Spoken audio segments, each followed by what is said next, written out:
예, 수험생 여러분 안녕하십니까. 자, 여러분 오늘 우리 종합부동산세 479페이지 과세대상 여기부터 볼 차례죠. 479페이지입니다. 과세대상. 자, 여러분 우리 지난 시간에 또 그렇지만 배운 것들을 다시 한번 또 복습을 해보겠습니다. 우리 재산세를 공부했는데 여러분 재산세요. 부동산 보유시에 부과되는 대표적인 지방세고요. 자, 오늘 이제 종합부동산세, 부동산 보유시에 부과되는 대표적인 국세, 종부세를 이제 보도록 하겠습니다. 먼저 그 전에 지난 시간에 배운 재산세는요. 자, 보유세다 보니까 뭐가 있습니까? 과세 기준일 있죠? 매년 6월 1일입니다. 이때를 기준으로 자, 이것이 대상이 되는 물건인지 납세무자 누가 되는지 과세 표준 등등을 다 판단을 합니다. 재산세는 여러분 원칙적으로 물세입니다. 그래서 세금 계산할 때 물건만 보고 세금을 계산합니다. 물건 각각 어떻게 하냐? 개별 과세합니다. 그죠 여러분? 근데 주택 같은 거예요. 자, 동일한 시군 구간할 구역 내 주택이 2채 이상이 있습니다. 그러더라도 자, 소유자별로 주택 가격을 합산해서 계산하지 않고 어떻게 한다? 주택별로 각각 세금 계산합니다. 자, 근데 다만 토지의 경우에 재산세는 예외적으로 인세적 성격이 있어서 동일한 시군구 관할 구역 내 별도 합산 대상 토지는 별도끼리, 종합은 종합끼리 이렇게 합산해서 과세합니다. 자, 그 다음에 재산세는 여러분요 사실주의 과세합니다. 그래서 등기되지 않아도 역시 등록되지 않아도 허가받지 않아도 과세가 됐습니다. 그죠? 그래서 재산세 납세문자는 공부상 소유자가 원칙이 아니라 등기 안 됐어도 재산을 사실상 소유하는 자가 납세문자가 됐죠. 등기와 무관하게. 그 다음에 지적공무상 등록되지 않은 토지도 재산세 대상이 됐고요. 또 그 다음에 무허가 건축물, 건축법상 허가받지 않은 건축물도 대상이 됐습니다. 재산세는 또 현황 부과입니다. 공부상 현황과 사실상 현황이 다르다. 그러면 무엇에 따라서 부과합니까? 사실상 현황에 따라 부과한다고 그랬습니다. 그랬죠, 여러분들? 그 다음에 우리 재산세 과세 대상 어떤 것들을 보유할 때 부과되느냐? 토지, 건축물, 주택, 선박, 항공기 5가지입니다. 다시 여러분들이요. 토지, 건축물, 주택, 선박, 항공기 5가지입니다. 그때 토지는 모든 토지입니다. 지적공무상 토지뿐만 아니라 사실상의 토지를 포함하는 모든 토지인데요. 모든 토지인데 근데 주택의 부속 토지는 여기에 포함한다 제외한다? 주택의 부속 토지는 토지분 재산세 대상이 되는 토지에서 어떻게 합니까? 제외한다 그랬습니다. 왜요? 주택 부속 토지는 주택분 재산세 대상이 되니까 그렇습니다. 그래서 우리가 재산세에서 주택 그러면 재산세에서 주택 그러면 자, 주택은 주거용 건축물과 부속 토지를 말합니다. 그래서 재산세에서 주택, 토지 하나로 공시가격 평가하고 하나로 과세한다고 그랬습니다. 주택분 재산세 대상으로. 근데 상가에 대한 과세 입장. 상가는 건물과 토지를 따로따로 평가하고 따로따로 과세한다고 그랬죠. 자, 그래서 주택의 부속 토지는 주택분 재산세 대상이 되니까 토지분 재산세 대상에서는 제외합니다. 건축물 그러면 건축법상의 건축물뿐만 아니라 자, 시설물이요. 그래서 골프 연습장 같은 이런 일정한 시설물도 재산세 대상이 되고요. 건축법상 허가받지 않은 무허가 건축물도 당연히 대상이 된다고 그랬습니다. 주택, 주거용 건축물과 부속 토지를 말하고 별장, 사치성 재산인 별장도 재산세에서 고율의 세율이 정된다는 것뿐이지 주택분 재산세 대상으로 과세가 됩니다. 선박, 항공기는 그냥 대상이라는 것만 아시면 되겠고요. 토지, 모든 토지인데 이 모든 토지를 토지 이용 모습에 따라 토지 유형을 나눠서 토지분 재산세를 부과했습니다. 그래서 여러분들, 그래서 어떻게 나왔냐? 생산과 관련한 토지로서 대표적인 토지용 모습이 있는데 농지, 목장, 예외적인 임야, 또 공장, 용지 이런 것들은 생산과 관련되어 있고 토지용 모습이 토지용 개념에 부합하니까 낮은 저율의 세율을 적용해서 다른 토지와 합산하지 않고 분리해서 과세하는 저율 분리 과세 대상 토지로 구분했습니다. 그죠? 그래서 농지, 목장, 예외적인 임야, 공장, 용지, 저율 분리 대상 토지로. 또 상가나 사무실 같은 일반 건축물의 부속 토지는 뭐로요? 별도 합산 대상 토지로 과세했고요. 그래서 별도는 별도끼리 소유자별로 합산해서 과세합니다. 상가 토지 같은 것들이 대개 별도 합산 대상 토지다. 그 다음에 자, 분리나 별도에 속하지 않는 나머지 토지는 다 뭐가 됩니까? 나대지, 잡종지와 함께 분리나 별도에 속하지 않는 그 이외의 토지는 다 종합합산 대상 토지로 과세했습니다. 그죠? 그 다음에 사치성 재산 토지. 그럼 어떤 게 있습니까? 사치성 재산 토지, 고급 오락장, 골프장용 토지는 자, 고율 분리대상 토지로요. 얘네들은 토지적 모습이 토지공개념에 부합하지 않으니까 고율 분리대상 토지로 분리 과세했습니다. 자, 이렇게 해서 재산세 대상이 되는 토지, 모든 토지를 우리가 분리대상 토지로, 별도 종합합산 대상 토지로 구분하는데, 분리대상 토지는 저율 분리와 고율 분리로 분리 과세한다. 이걸 딱 여러분들이 알아두셔야 되겠습니다. 자, 재산세 납세의무자는 누가 될 것이냐? 재산세는 원칙적으로 납세의무자는 자, 등기 등록을 이행하지 않았어도 사실상 재산을 소유하는 자인데, 언제를 기준으로? 과세 기준일 6월 1년제 재산을 사실상 소유하는 자가 원칙 납세의무자입니다. 근데 예외적으로 근데 공부상 소유자가 되는 경우가 있었습니다. 어떤 경우입니까? 권리 변동이 있는데 권리 변동 사실을 신고 안 해서 과세권자가 사실상 소유자가 누군지 알 수 없다 그러면 공부상 소유자. 또 그다음에 여러분요, 사실상 이게 실제는 종중재산인데 공부상 개인 명의로 등재되어 있습니다. 그럴 때 종중소임을 신고하지 않았다 그러면 누구요? 그럴 때는 공부상 소유자입니다. 종중소임을 신고하면 누구고? 종중이 되겠고요. 이런 것들. 그 다음에 여러분 재산세 납세의무자에서 공유재산의 경우는 공유재산이다. 자, 그러면 지분이 가장 큰 자로 한다. 그렇죠, 여러분들? 아닙니다. 공유재산의 경우는 지분권자 각자입니다. 예를 들어서 갑지분 60%, 을지분 40% 그더라도 갑은 60% 지분에 대해서 을은 40% 지분에 대해서 지분권자가 납세의무자가 됩니다. 지분에 표시가 없을 때는 최연장자로 한다. 아닙니다. 지분에 표시가 없으면 지분이 균등한 것으로 봐서 지분권자입니다. 하여튼 공유재산은 지분권자 이런 것들. 또 여러분은 요거 신탁법에 의한 제가 요번엔 요번에 최근에 개정된 2021년도 우리 개정세법. 자, 신탁법에 의한 신탁재산 누가 납세의무자가 되는지 말씀드렸나요? 자, 신탁법에 의한 신탁재산 종전까지는 수탁자 명의로 등기등록된 신탁재산 요거 수탁자가 납세의무자였는데 이제 2021년도부터는 누구요? 위탁자로 바꿨다고 그랬습니다. 그래서 이제 지방세나 국세나 좌우지간 신탁재산이요. 신탁법에 의한 신탁재산은 누가 납세의무자가 되느냐? 다 위탁자로 통일됐습니다. 위탁자. 그리고 뭐 주택수 같은 걸 판단할 때 다 누굴 기준으로 판단한다? 위탁자를 기준으로 판단한다. 자, 여기서 꼭 여러분들이 알아두셔야 되고 시험 문제 내년에 나옵니다. 자, 신탁재산은 위탁자. 수탁자에서 개정된 거 꼭 알아두셔야 되고 자, 등등이요. 그 다음에 재산세 우리 또 세금 계산 어떻게 할 것이냐? 과세표준이요. 재산세 과세표준은 재산가액인데 개인 소유, 법인 소유 재산을 구별해야 하네요. 안 합니다. 개인, 법인 소유 구별하지 않고 항상 지자체장이 자 결정합니다. 보통 징수하니까. 근데 재산세, 재산가액 자 항상 개인, 법인 소유를 구별하지 않고 지자체장이 무엇으로 결정합니까? 무엇으로요? 시가순액을 기준으로 합니다. 시가순액. 근데 다만 그게 토지, 건축물, 주택의 경우에는 이 시가순액에다 뭘 곱합니까? 반드시 공정시장가액 비율을 곱해야 됩니다. 그잖아요, 여러분들. 그래서 토지 건축물은 공정시장가액 비율이 현재 몇 프로입니까? 60. 토지 건축물 70%. 주택은 몇 프로예요? 60%. 자, 별장이든 고급택이든 일반 주택이든 주택은 무조건 60%입니다. 자, 이래서 토지 건축물 주택 부동산에 한해서는 시가 순액이 바로 가산되는 것이 아니라 여기다 공정시장가액 비율을 반드시 곱한 금액입니다. 토지분 재산세 과세 표준은 과세기준 현재 개별 공시지가로 다 이러면 틀려요. 반드시 개별 공시가에다 뭘 곱해야 돼요? 공정시장가액 비율을 곱해야 됩니다. 70%를요. 토지 건축물은. 그 다음에 주택은 60% 곱하고요. 선박항공기는요. 선박항공기 재산세 과세 표준은 뭐로 한다? 시가순액으로 합니다. 얘는 공정시장가액 비율을 곱해요, 안 곱해요? 안 곱합니다, 여러분들. 이런 것도 주의하시고요. 자, 그 다음에 재산세 세율인데 이번에는 뭐 자세히 세율을 안 했습니다. 자, 재산세는 비례세율과 누진세율이 다 적용되는데 자, 그럴 때 재산세 역시 표준세율에 50% 미만에서 지자체장이 가감 조정할 수 있고요. 재산세는 세율이 역시 대상 종류에 따라 표준세율이 달라지는데 나중에 자세히 이제 하도록 하겠습니다. 뭐 토지 분비는 종류에 갔더니 별로였더라. 그래서 분비, 종류, 별로.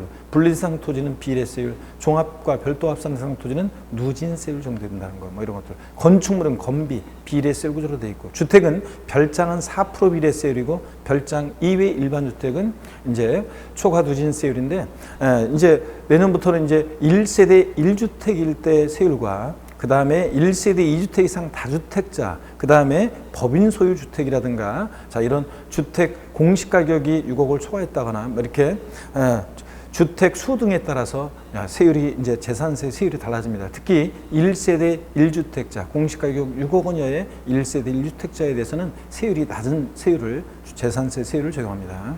재산세 부담이 이제 경감됩니다. 1세대 1주택자분들 6억 원이 할 때요. 자, 그다음에 어떻든 간에 세율은 뭐 자세한 건 나중에 합니다. 그다음에 재산세에서 별장, 고급 오락장, 골프장은 4%고 고급 선박은 5%고 고급 주택 주의하셔야죠. 취득세만 중과세하니까 재산세에서 고급택은 중과세하지 않는다는 거. 그래서 고율의 세율이 적용되지 않는다는 거. 고급택은 일반 주택과 똑같이 초과 누진 세율이 적용된다는 걸 꼭 여러분들이 주의하시면 되겠습니다. 그 다음에 재산세 세금 계산했으면 내야 되는데 토지, 건축물, 주택, 납세지 어디냐? 그 부동산 소재지입니다, 여러분들.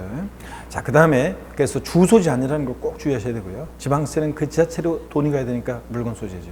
재산세는 보통징수합니다. 세무공무원이 세금 계산해서 납세 고지서를 발부하는 보통징수 방법으로 징수가 되는데요. 재산세 고지서 발부할 때 납기 예시 며칠 전까지 보내야 돼요? 납기 예시 며칠 전? 5일 전까지 고지서를 발부해야 한다는 거 꼭 기억하시고요. 그 다음에 재산세 납기는 납부 기간이 납기가 재산세는 대상 종류에 따라 달라집니다. 토지분 재산세 납기는 언제입니까? 토지분 9월 16일, 9월 30일까지요. 건축물은 7월 16일, 7월 30일이에요.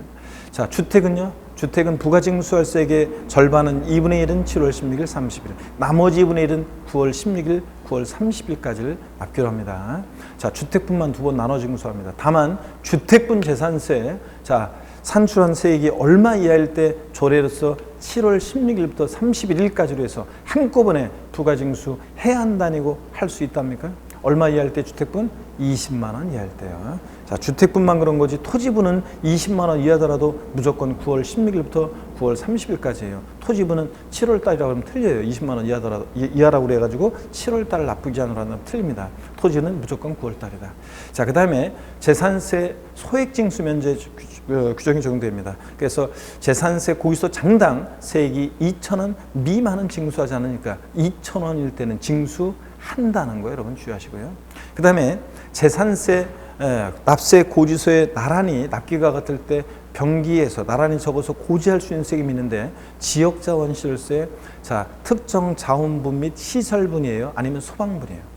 지역자원시설세, 소방분이 재산세 친구니까 자, 보통징수하니까 고지서에 나란히 적어서 병기 고지할 수 있다. 특정 자원분이나 시설분이 아니라는 걸 주의하셔야 됩니다. 소방분이에요. 재산세 친구.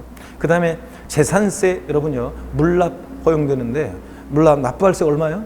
1천만 원 초과하는 경우에 납세문자 신청을 받아, 자, 어떤 걸 물납합니까? 물납재산?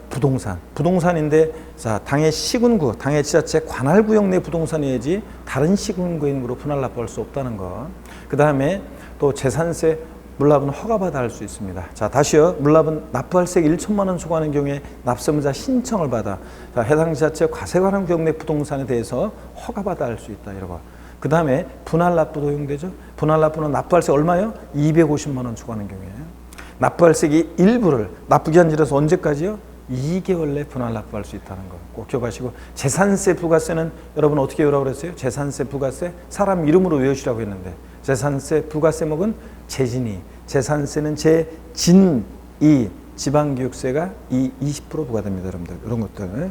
자, 그 다음에 여러분 오늘 종합부동산세 우리 지난 시간에 제가 의미, 특징, 자, 이런 성격 이런 것들 말씀을 드렸고요. 오늘 479페이지 02번 테마 과세 대상입니다. 479페이지. 그래서 오늘 여기 과세 대상은 참 납세문자 보기 전에 과세 대상은요, 일단 제가 판서를 통해서 좀 소개를 해드리겠습니다. 재산세, 종부세는 이 과세 대상에서 시험 문제가 계속 많이 나왔다고 그랬죠. 그래서 잘 여러분들이 보셔야 되겠습니다. 대상인 것과 아닌 것을 봅니다. 보기 전에 스트레칭 한번 하고 볼까요, 여러분들? 계신 곳에서 목 운동 한번 합니다. 아이고, 자, 반대로 돌리시고 허리도 여러분요 좌로, 아이고, 우로 돌립니다. 기지개 동무락가락에 계신 곳에서 제끼시고, 좋습니다. 어깨 돌리시고요. 여러분들 그 오프라인에서 뵀던 분들은 얼굴을 뵙고 여러분들 또 이렇게 저는 강의 스타일이 아이 컨택, 눈을 보면서 이렇게 강의하는 스타일인데, 자, 그 눈을 볼 수가 없으니까 덩그러니 강의실에 책상만 있고 그러니까 허전하고 쓸쓸합니다. 여러분들 빨리 이제 우리 다시 만나길 바라고, 인강 수강생 여러분들, 자, 어디 계시든 항상 여러분들 건강 잘 챙기시고요. 자, 여러분, 우리 종합부동산세 과세대상을 한번 보시면요, 종부세 과세대상은 여러분 보세요. 종부세 과세대상은, 자, 과세대상 한번 봅니다. 종합부동산세 과세대상은 여러분요, 보시면은 얘는 어떤 것들을 보유할 때 종부세 부과가 되느냐, 먼저 주택하고요, 주택과 토지입니다. 주택과 토지가 종부세 대상인데요, 이때 주택은 별장이 있잖아요. 상시 주거용에 사용하지 않는 주거용 건축물과 부속토지, 즉 상시 주거용에 사용하지 않는 주택, 이 별장은 자, 종부세 대상에서 제외합니다. 여러분들 왜 제외하냐고요? 재산세에서 사치성 재산이라고 4%, 1,000분의 40, 즉 4% 세율로 이미 고율로 과세했잖아요. 그런데 또 종부세 대상이 되면 너무 가혹하기 때문에 별장은 재산세에서 이미 고율 과세했기 때문에 종부세 대상에서 제외합니다. 그 다음에 여러분요, 고급 주택 있죠? 고급 주택. 고급주택은 자, 포함합니다. 종부세 대상에 포함해요.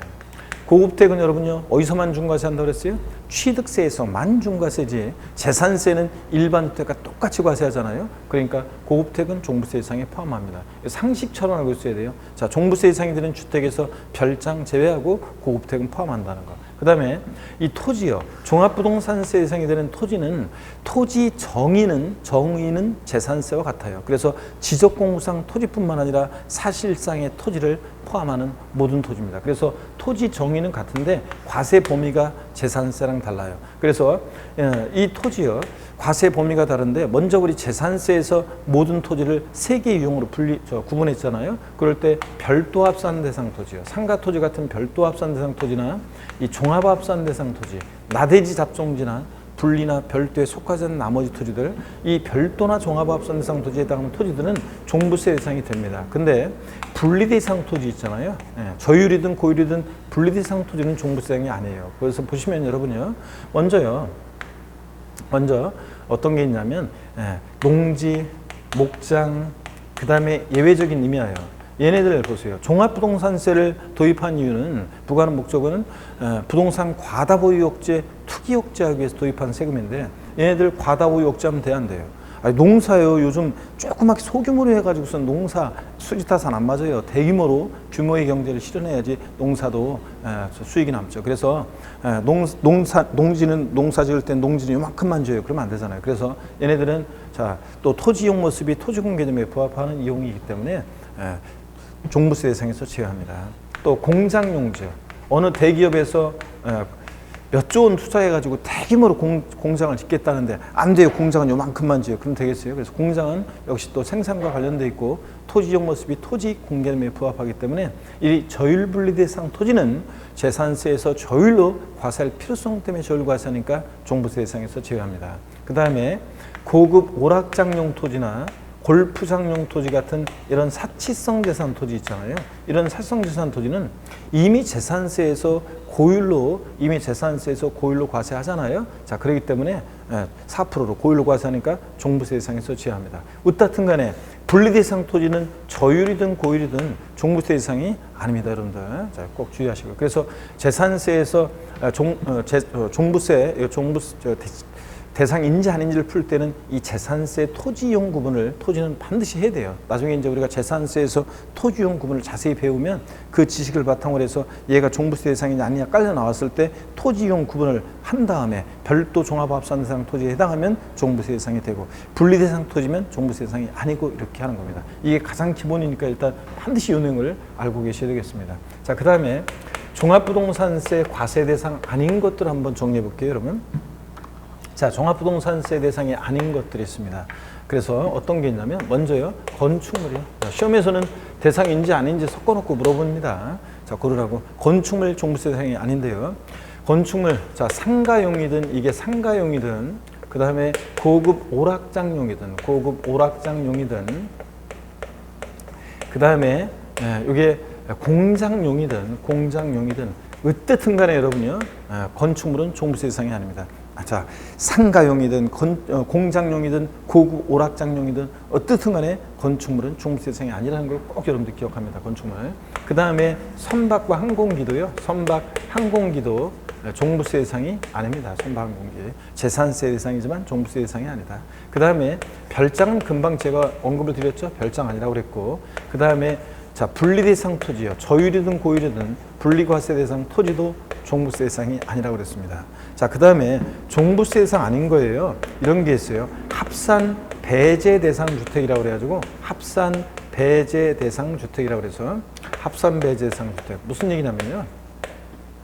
우리가 종합부동산세는 인세잖아요. 합산과세입니다. 전국에 있는 주택 가격을 이제 합산해서 과세하는데 그때 합산해서 배제를 시켜요. 그러니까 실질적으로는 종합부동산세 대상이 아닌 주택이 있단 말이죠. 자, 그래서 어떤 것들이 있냐면 일정한 요건을 갖춘 임대주택이라든가 일정한 요건을 갖춘 임대주택이라든가 물론 이제 이게 2018년도 9월 14일 이후에 취득하여서 임대주택으로 등록한 주택들은 근데 이제는 임대주택에 대한 혜택들을 다 없애버렸어요. 자, 그래서 종부세 합산 대상이 되는 것 최근에 취득한 주택들은 종부세 합산 대상이 됩니다. 임대주택 등록하더라도. 근데 예전에 이제 임대주택으로 등록한 주택들은 여전히 합산해서 배제시켜 줍니다. 자, 그래서 일정한 요건을 갖춘 임대주택 등이 있고요. 그 다음에 뭐 쭉 있어요. 기숙사 및 사원용 주택, 종업원의 후생복지를 위한 기숙사 및 사원용 주택, 아니면 또 뭐 국가 30회 시험에 나왔지만 국가 등록 문화재 주택이라든가, 자, 또 이런 것들은 종부세 부과는 취지에 맞지 않잖아요. 또 주택 건설 사업자가 미분양 주택, 어쩔 수 없이 보유하는 미분양 주택 이런 것들 등등 제외되는 것들이 있습니다. 자, 그래서 이런 것들은 이따 교재를 통해서 보기로 하고요. 이렇게 해서 종부세 대상인 것과 아닌 것을 이걸 반드시 여러분들이 이거는 상식처럼 꼭 알고 계셔야 되겠습니다. 자, 그러면 교재를 한번 보도록 하겠습니다. 479페이지 보니까요. 02번의 과세 대상입니다. 종합부동산세는 지방세법상 재산세 대상 중에서 밑줄입니다. 여기 주택과 토지를 대상으로 한다 밑줄. 자, 즉 건축물 밑줄이요, 선박, 항공기 밑줄이요, 재산세 대상이지만 종부세 대상이 아니라는 거 밑줄이요. 그 다음에 제가 자세히 소개를 드렸고 주택 봅니다. 주택은 종합부동산세 대상인데 다만 지방세법상 사치성재산에 해당하는 자 밑줄입니다. 별장 밑줄이고 이미 재산세에서 고율의 세율을 적용하기 때문에 4% 고율로 과세하기 때문에 또 밑줄이요. 종합부동산세 대상에서 제외한다 밑줄. 별장 제외고요. 자, 그 다음에 아까 고급주택은 제가 포함한다는 것도 소개해드렸습니다. 참고를 봅니다. 합산 배제 대상 주택. 다음에 언어에 해당하는 주택은 과세표준 합산 대상이 되는 자, 주택 범위에 포함되지 않냐는 것으로 한다 그래서요. 자, 먼저 민간 임대주택에 관한 특별법에 따른 민간 임대주택이라든가 또 건설 임대주택, 다가구 임대주택, 공공지원 민간 임대주택, 장기 일반 민간 임대주택 등 하여튼 이렇게 일정한 요건 하나하나 다 외울 게 아니라 그냥 일정한 요건을 갖춘 임대주택은 종부세 합산해서 배제시켜 줍니다. 다만 참고 보세요. 1주택 이상 소유한 1세대가 조정 대상 지역에 새로 취득한 주택은요, 임대 등록 시에도 종부세 합산 대상이 된다 그래서 2018년도 9월 14일 이후에 취득한 주택들은 임대주택으로 등록하더라도 종부세 합산해서 배제시킵니다. 그래서 이렇게 제외되는 주택들이 있다는 거. 자, 그래서 그렇지만 원칙적으로는 일정한 요건을 갖춘 임대주택은 종부세에 합산해서 배제시킵니다. 그 다음에 2번 보니까요. 자, 그래서 임대주택 뭐 밑줄 걷으면 2번 봅니다. 종업원의 주거에 제공하기 위한 기숙사 및 사원용 주택, 주택건설 사업자가 어쩔 수 없이 소유하고 있는 미분양 주택, 가정 어린이집용 주택, 등록 문화재 주택 밑줄이에요. 얘네들은 종부세 부과는 취지, 부동산 과다보유 억제, 투기 억제와 맞지 않기 때문에 종부세 합산해서 배제시킵니다. 자, 30회 시험 때 등록 문화재 주택이 시험에 나왔었고요. 자, 넘어갑니다. 480페이지 보니까요. 토지요. 자, 종합부동산세 대상 토지 대상인데 재산세 대상 토지 중에서 밑줄입니다. 별도 합산 대상 토지와 종합 합산 대상 토지가 종부세 대상에 해당하고 밑줄이요. 그래서 별도의 동그라미, 종합의 동그라미. 그 다음에 또 밑줄입니다. 분리 대상 토지는 밑줄이요. 저율 분리든 고율 분리든 종부세 대상에서 해당하지 않는다는 거 밑줄 짝입니다. 그래서 분리 대상 토지는 아니라는 거 아까 제가 말씀을 드렸고요. 그 다음에 납세 의무자를 보겠습니다. 자, 납세 의무자도 여러분들 종합문제 속에서 지문에 잘 나오고 꼭 잘 보셔야 되고 올해 또 개정이 있었습니다. 잘 보셔야 되는데 종합부동산세 납세 의무자는 재산세 납세 의무자로서 법에 정한 기준금액을 초과하는 자, 주택과 토지를 과세 기준일 현재 사실상 보유한 자가 납세 의무자가 된다. 그래서 역시 종부세도 실질 과세원칙상 자의 사실상 재산을 소유하는 자입니다. 1번에 보니까요, 주택에 대한 납세 의무자입니다. 자, 과세 기준 현재 주택분 재산세의 납세 의무자는 종부세 납부할 의무가 있다. 그런데 이게 이제 주택분 종부세 납세 의무자가요, 거기 자, 박스에 보니까요, 개인의 경우는 미출입니다. 공시가격 합한 금액이 6억 원을 초과하는 자가 납세 의무자가 됩니다. 자, 그래서 납세 의무자 보시면 공시가격 6억 원을 초과하는 자가 납세 의무자인데요. 여러분 봅니다. 여기 6억 초과하는 자라고 되어 있잖아요. 한번 봅니다.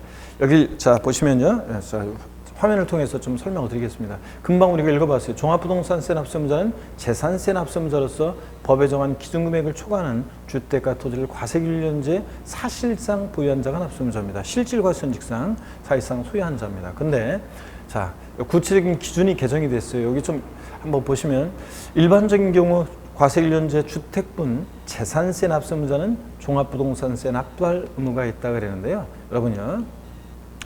여기 이제 여기 우리 교재 여기다가 여러분들 그 박스에다가 요 내용을 두 번째 요 내용을 좀 여러분들 거 추가해서 적어 놓으셔야 되는데, 일단 한번 보세요.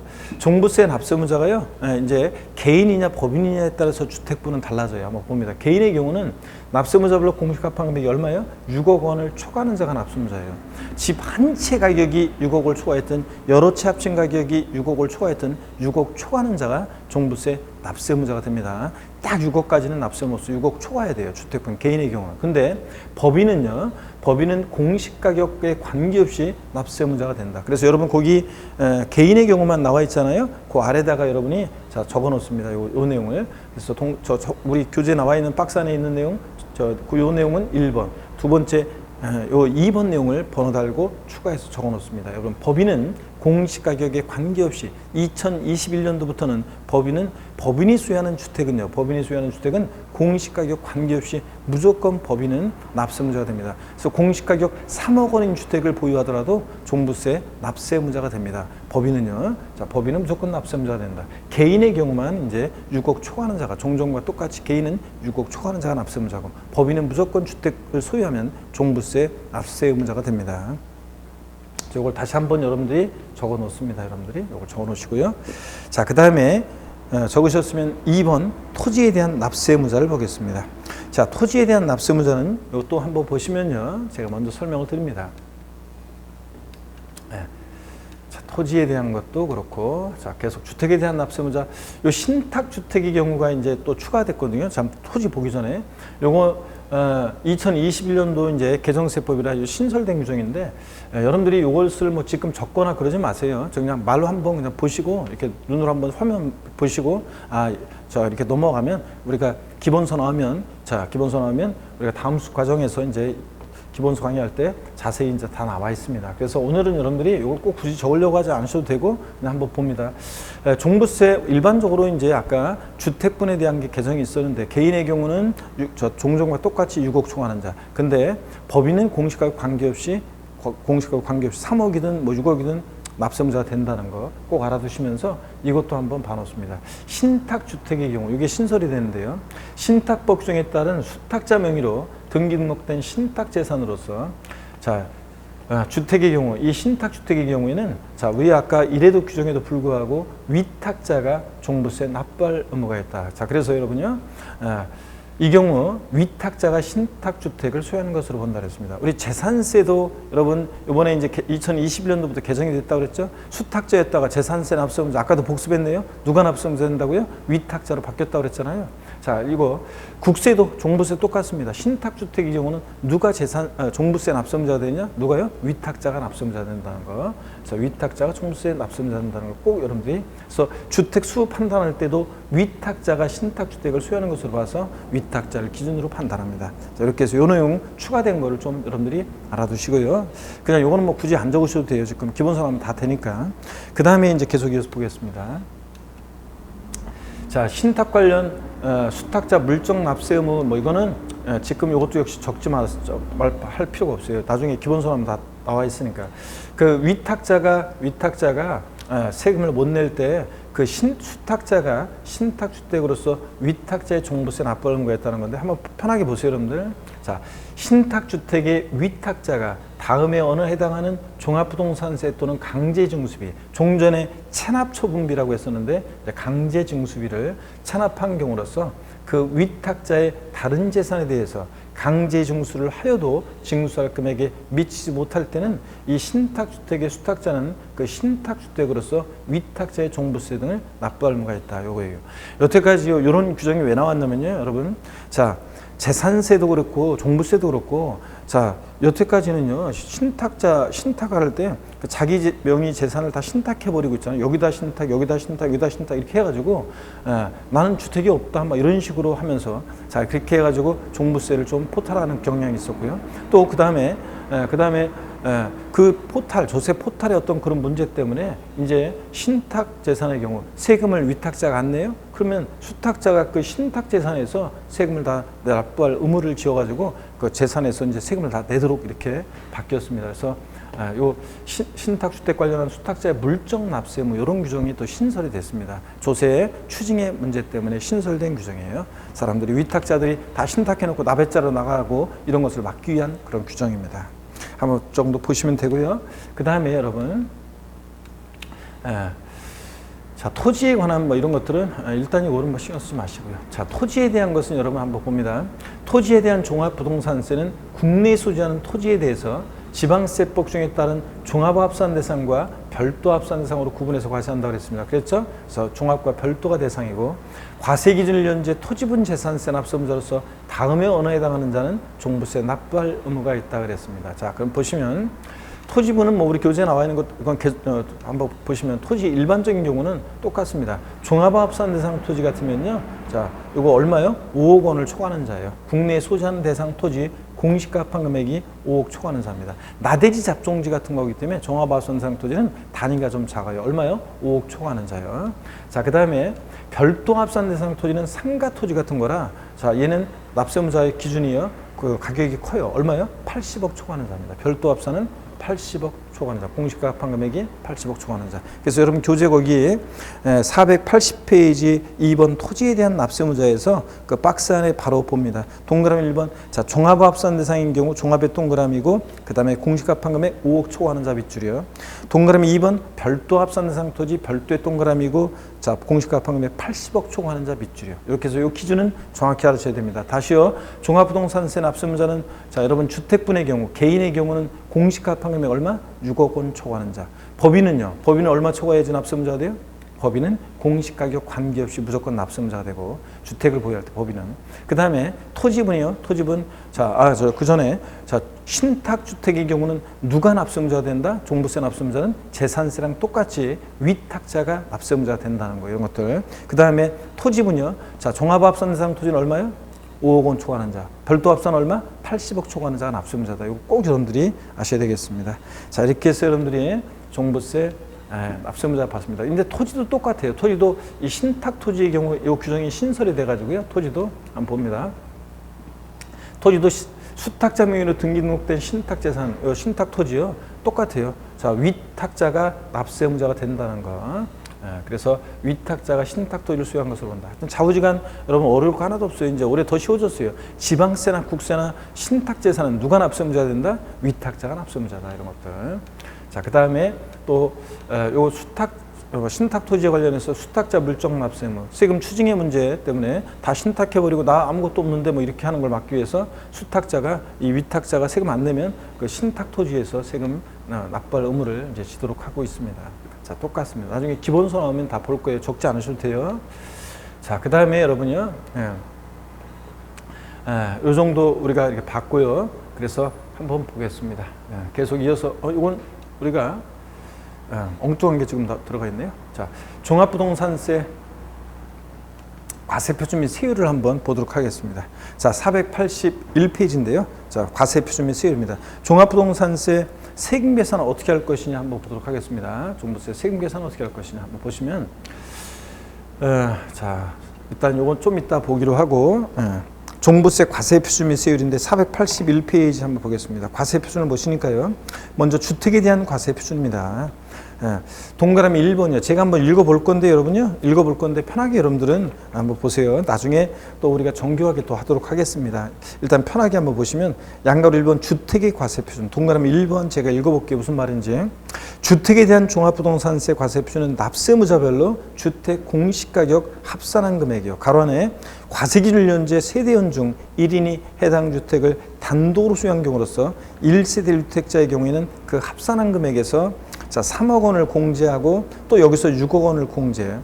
납세무자가 법인 또는 법인으로 보는 단체로서 종부세법 9조 2항의 세율이 적용되는 경우 제외 이렇게 돼 있고요.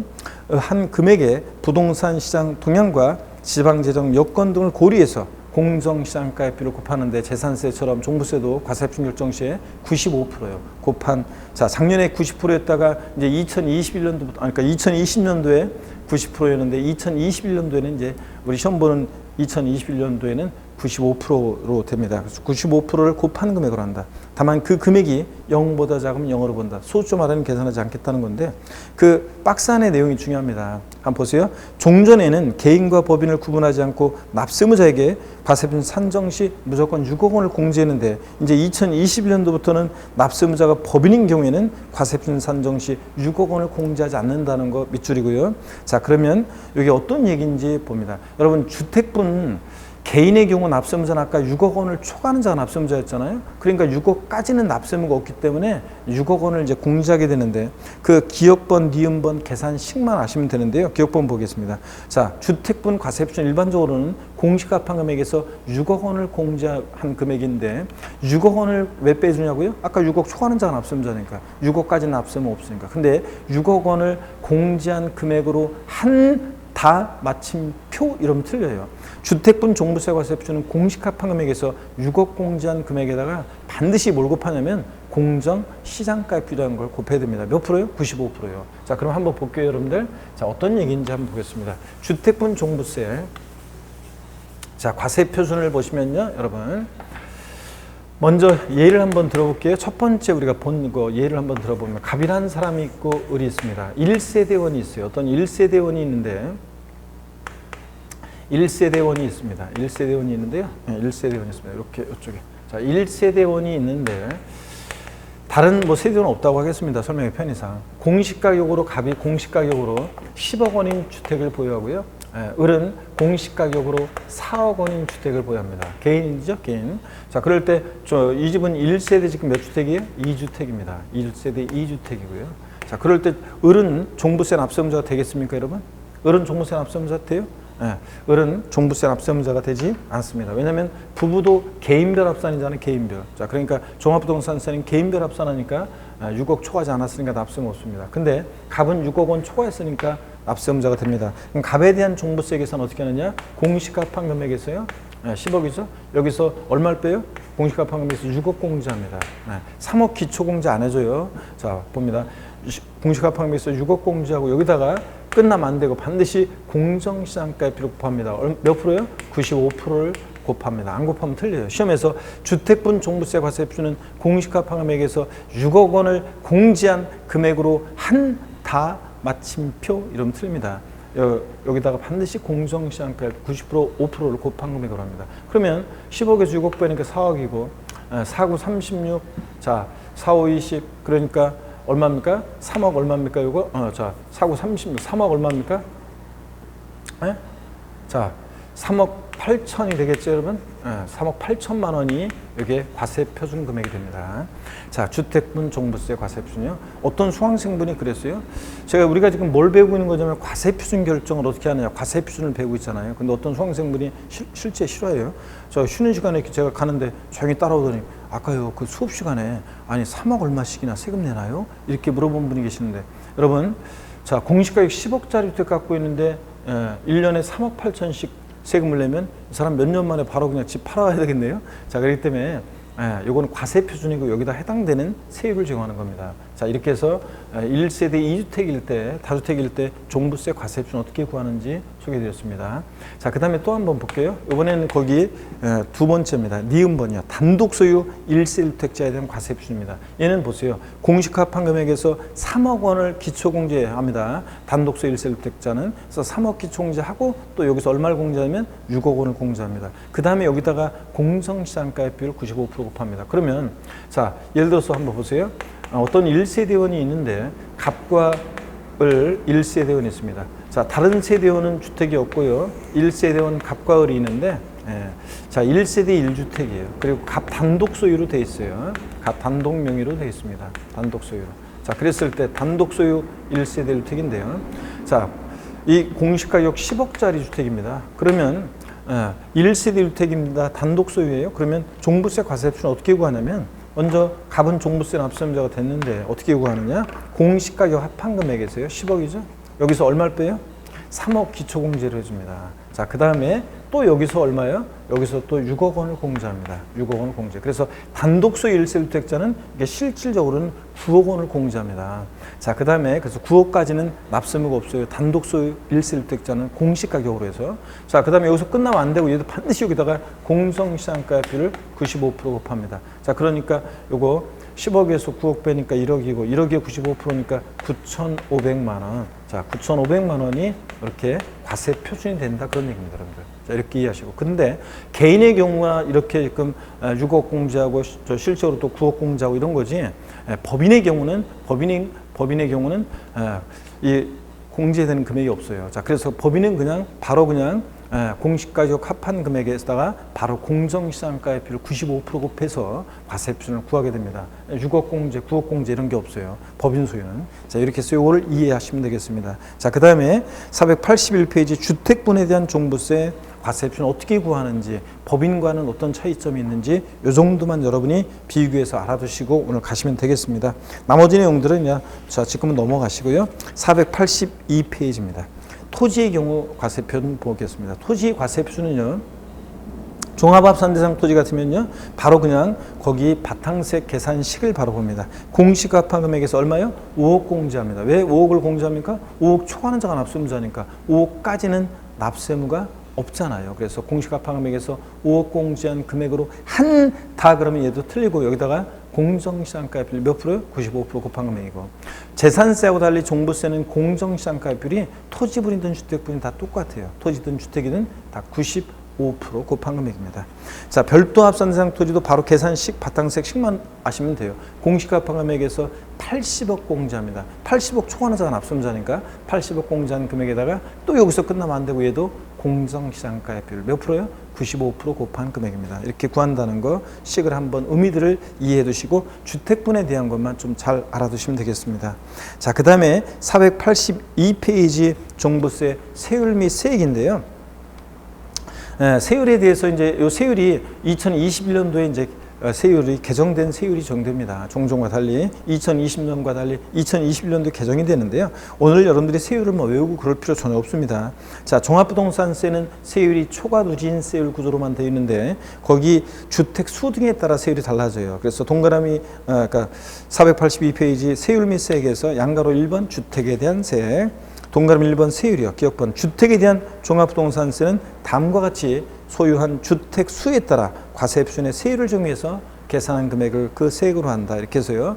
A번에 보니까 2주택 이하를 소유했다. 조성상 지역 내 2주택을 소유한 경우 제외하고 2주택 이하다 그러면 0.6에서 3%까지 빵63 6단계 초과누수율입니다. 자, 그래서 여러분들이 지금 외울 게 아니고요. 483페이지 동그라미 B번 3주택 이상 소유하거나 조정 대상 지역 내 2주택일 때는 1.2에서 2%부터 6%까지 1, 2유 이렇게 1.2에서 6%까지 6단계 초과누수율을 정합니다. 또 동그라미 C번 법인 납세무자가 법인 또는 법인으로 보는 단체의 경우에는 2주택 이하는 3%, 3주택 이상 소유하거나 그랬을 때는 무조건 6% 이렇게 적용합니다. 그래서 한번 여러분들이 이렇게 세율을 외우려고 하지 말고 아유 머리 아프다 이러지 말고 그냥 한번 보시면 되겠습니다. 주택 수 등에 따라 세율이 달라진다는 거 이 정도 보시고요. 그 다음에 거기 참고 내용 아래에 보니까 니은번 주택분 과세 표준 금액에 대해서 해당 대상 주택의 주택분 재산세로 부과된 세액 쫙 밑줄입니다. 요거 시험에 30 요게 이제 28회 때도 나왔었는데 요게 또 이제 1회 시험에서 또 나왔는데요. 니은번 밑줄입니다. 주택분 과세 표준 금액에 대해서 해당 대상 주택의 주택분 재산세로 부과된 세액 가로도 계속 밑줄입니다. 자, 지방세법에 따라 가감 조정된 세율이 적용되는 경우 그 세율이 적용된 세액, 세부담 상한을 적용받는 경우에는 그 상한을 적용받은 세액을 종부세 세액에서 를 공제한다 밑줄 짝입니다. 여러분 여기 어떤 거냐면 이중과세를 피하기 위한 거 규정했잖아요. 여기 봅니다. 우리 제가 재산 보유세는 이원화되어 있다 이런 얘기 설명드렸었는데 갑이라는 사람이 만약에 A라는 부동산을 서울특별시 강남구에 A 부동산을 보유하고 B 부동산은 예를 들어서 경기도 성남시에 B 부동산을 보유한다. 그러면 자, 어떻게 한다고 했습니까, 여러분?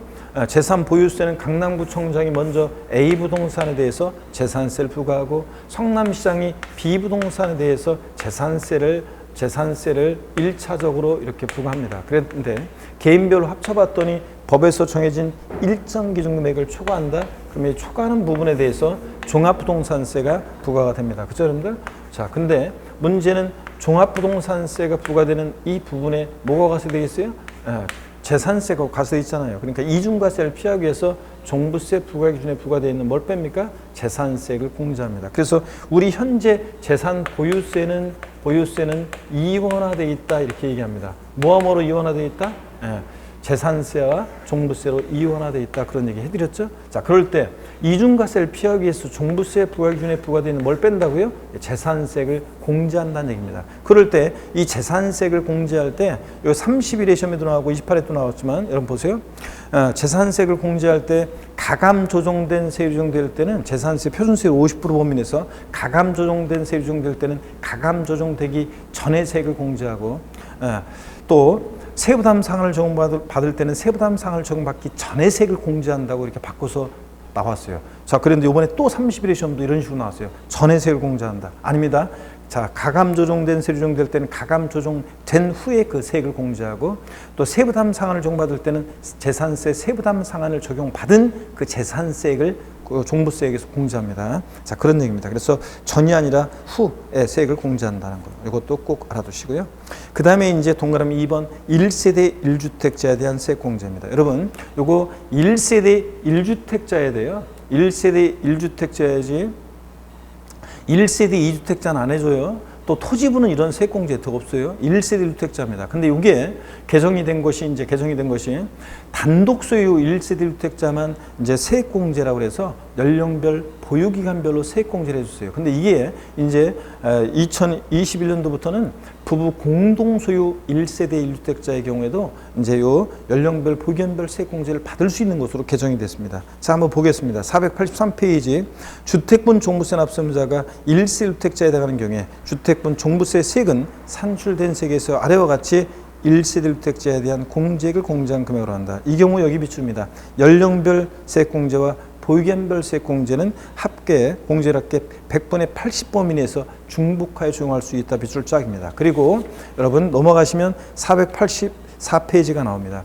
연령별 세액공제 한번 볼게요. 과세기준 1년제 만 60세 이상인 1세 주택자의 공제액은 밑줄 짝입니다. 자, 연령별 공제는 만 몇 세부터요? 60세 이상자부터 받을 수 있습니다. 그 표에 나온 것처럼 60세 이상 70세 미만이면 60세 이상 65세 미만이면 이게 10%였다가 올해 이제 내년부터 개정이 됩니다. 20% 공제해주고 그 다음에 65세 이상 70세 미만이면 자 요거 40% 공제해주고 그 다음에 또 자 30% 공제해주고 자 70세 이상이면 40% 공제해주고 이게 10, 20, 30%였다가 20, 30, 40%로 공제율을 좀 더 확대했습니다. 그래서 이렇게 이제 공제를 해줘 연령별로. 그 다음에 니은번 봅니다. 보유기간별 세액 공제 그래가지고요. 1세대 1주택자에 대해서는 해당 주택을 과세기준연제 5년 이상 보유한 자 밑줄 짝입니다. 보유기간별 공제는 몇 년 이상 보였어야 되냐면 5년 이상 보였어야 됩니다. 공제액은 산출된 세액에서 다음에 보유기간별 공제를 곱한 금액으로 한다. 그래서 이게 5년 이상 10년 미만이면 이게 몇 프로냐면 20%, 10년 이상 15년 미만이면 40%, 15년 이상이면 이렇게 50% 공제합니다. 그럼 여러분 보세요. 여기를 한번 잠깐 보겠습니다. 무슨 얘기냐면 이 연령별 공제와 보기현별 공제요. 자, 1세대 1주택자 핵심은 이겁니다. 1세대 1주택자에 대해서 1세대 1주택자에 대해서는 종합부동산세 세액공제 혜택이 있는데 이게 이제 연령별 여기에 단독 소유만 됐었는데 이제 단독 소유뿐만 아니라 부부 공동 소유도 포함합니다. 부부 공동 소유도 포함해서요. 전부 다 받을 수 있습니다. 1세대 1주택자만 2주택 안 되고 토지분 안 되고요. 그럴 때 여러분 보시면 이게 연령별 공제 지금 봤다시피 연령별 공제요.